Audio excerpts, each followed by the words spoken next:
नमस्कार माझ्या मित्रमैत्रिणींनो, स्वागत आहे तुमचे डेली रिक्रूटमेंट या आपल्या चॅनलवर।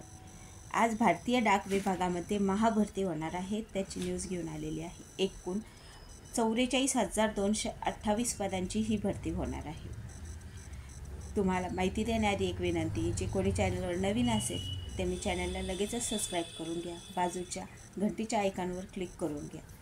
त्यामुळे रोजच्या रोज जे नवीन भरतीचे अपडेट्स मी आणत असते ते तुमच्यापर्यंत लगेचच पोहोचून जातील। GDS फक्त 10वी पात्रता धारकांसाठी भारतीय डाक विभागामध्ये तब्बल 44,228 जागांसाठी ही महाभरती होणार आहे। त्यासाठी लगेचच आवेदन करा। सदर पदे कोणत्या अर्हतेवर भरल्या जाणार आहेत, तर यासाठी फक्त 10वी पासच पाहिजे आणि ऑनलाईन पद्धतीने तुम्हाला आवेदन करायचे आहे। इथे ऑफलाईन नाही आहे, ऑनलाईनच पद्धतीने आम्हाला आवेदन करायचे आहे। तुम्ही ज्या कोणत्या शहरात गावात असाल तिथून तुम्ही आवेदन करू शकता, अर्ज पाठवू शकतात। पदाचे नाव आहे GDS म्हणजे ब्रांच पोस्ट मास्टर म्हणजे BPM, branch post master short form BPM।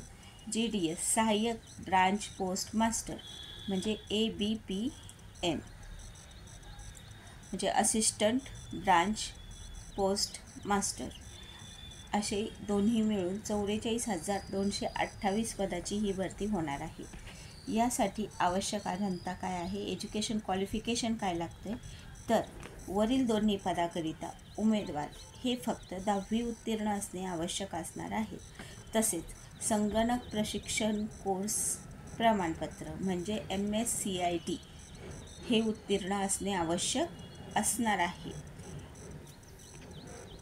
वयोमर्यादा, तर या पदाकरिता उमेदवार दिनांक 5 ऑगस्ट 2024 रोजी किमान वय 18 वर्ष तर कमाल वय 40 वर्ष दरम्यान असणे आवश्यक असणार आहे। यामध्ये मागास प्रवर्गाकरिता ST SC साठी 5 वर्षाची सूट दिलेली आहे, तर इतर मागास प्रवर्ग OBC करिता 3 वर्षाची सूट दिलेली आहे। वेतनमान BPM ब्रांच पोस्ट मास्टरसाठी वेतन आहे 12,000, बेसिक वेतन 12,000 राहील आणि तुमचं नंतर पेमेंट 29,380 असेल।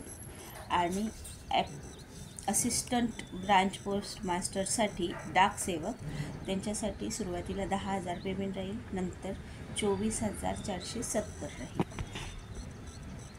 अर्ज प्रक्रिया कशी करायची, तर सदर पदाकरिता उमेदवार ही लिंक दिलेली, लिंक मी तुम्हाला डिस्क्रिप्शन बॉक्समध्ये देणारच आहे।